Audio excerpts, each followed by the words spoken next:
નમસ્કાર દર્શક મિત્રો, હું છું નિશા અને આપ જોઈ રહ્યા છો લોકસત્તા જનસત્તા। સુરતના ગોડાદરા વિસ્તારમાં આજે રાજકીય માહોલ ગરમાયો છે। આમ આદમી પાર્ટીની જાહેર સભા યોજાઈ એના પહેલા જ હિન્દુ સંગઠનો મેદાને ઉતરી આવ્યા હતા અને ઉગ્ર વિરોધ નોંધાવ્યો છે। ગુરુવાર સાંજે યોજાનારી આ સભામાં મુખ્ય અતિથિ તરીકે ધારાસભ્ય ગોપાલ ઇટાલિયા હાજર રહેવાના છે, પરંતુ એને પહેલા જ વિશ્વ હિન્દુ પરિષદના કાર્યકરોએ ગોપાલ ઇટાલિયા અને ઈસુદાન ગઢવીના પોસ્ટરો પર સ્યાહી ફેંકીને પોતાનો રોષ વ્યક્ત કર્યો છે। વિરોધ કરી રહેલા કાર્યકરોનું કહેવું છે કે હિન્દુ વિરોધી નિવેદન આપનાર નેતાઓ તેઓ પોતાના વિસ્તારમાં આવવા દેશે નહીં। વિવાદનું મુખ્ય કારણ સભાના પોસ્ટરો પણ છે। આ પોસ્ટરોમાં આમંત્રક તરીકે મીઠી ખાડી મુસ્લિમ સમાજનું નામ લખવામાં આવ્યું છે અને તેમાં મુસ્લિમ ટોપી પહેરેલા નેતાઓની તસવીરો લાગેલી છે।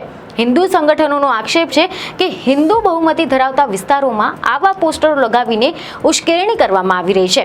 હાલ ગોડાદરા વિસ્તારમાં ચુસ્ત પોલીસ બંદોબસ્ત ગોઠવી દેવામાં આવ્યો છે અને સભા યોજાશે કે કેમ અને પોલીસ આ મામલે શું કાર્યવાહી કરે છે તેના પર સૌ કોઈની નજર ટકેલી છે। ભારતીય જનતા પાર્ટીના અમુક પીઠ્ઠુઓએ આમ આદમી પાર્ટીને બદનામ કરવાના આશય સાથે આમ આદમી પાર્ટીના પોસ્ટરોની કોપી મારી અમારા પ્રદેશ નેતા શ્રી ઈસુદાનભાઈ ગઢવી, શ્રી ગોપાલભાઈ ઇટાલિયા, શ્રી ચૈતરભાઈ વસાવા અને શ્રી મનોજભાઈ સોરઠિયાના ફોટાઓ મોર્ફ કરી, એડિટ કરી, એમના માથા ઉપર ટોપી પહેરાવી અને અમને જે રીતે બદનામ કરવાના પ્રયાસો અસામાજિક તત્વો દ્વારા, ભારતીય જનતા પાર્ટીના પીઠ્ઠુઓ દ્વારા જે રીતે થઈ રહ્યા છે એનાથી અમે ડરવાના નથી।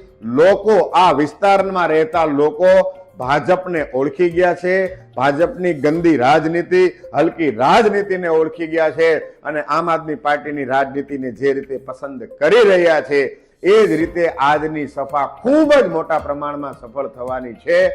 આવા લોકો જેણે આમ આદમી પાર્ટીને બદનામ કરવાના પ્રયાસો કર્યા છે, આમ આદમી પાર્ટીના પ્રદેશ પ્રમુખ ઈસુદાનભાઈ ગઢવી, પ્રદેશ નેતા શ્રી ગોપાલભાઈ અને શ્રી ચૈતરભાઈ વસાવા, મનોજભાઈ સોરઠિયાને જે રીતે જાણે કે ધર્માંતરણ કરતા એવી રીતે બદનામ કરવાના પ્રયાસો થઈ રહ્યા છે એના વિરોધમાં ગોડાદરા પોલીસ સ્ટેશનમાં ગઈકાલે અમે ફરિયાદ પણ નોંધાવી છે અને પોલીસે અમને એવો આશ્વાસન આપેલું છે કે આ બાબતમાં અમે તપાસ કરીશું અને જે કોઈ પણ ગુનેગાર હશે એના ઉપર કડક હાથે કાર્યવાહી કરીશું। અમારી માંગ છે કે આ બેનરો, ડુપ્લિકેટ બેનરો કોણે બનાવ્યા, અમારા નેતાઓના ફોટાઓ એડિટ કરી મોફ કરીને એના ઉપર ટોપી કોણે પહેરાવી, કોના કહેવાથી આ બેનર બન્યા, કયા પ્રેસમાં બેનર બન્યા અને કોણ આ બેનર રસ્તા ઉપર લગાવવા ગયું હતું, આ તમામ બાબતની તપાસ કરવામાં આવે। બેનર લાગ્યા બાદ જેમણે ઉશ્કેરણીજનક ભાષણ કરી આ વિસ્તારમાં વૈમનસ્યતા જેમણે ફેલાવવાના પ્રયાસો કર્યા છે એ તમામ સમાજની બદીઓ છે, અસામાજિક તત્વો છે, સમાજના દૂષણો છે,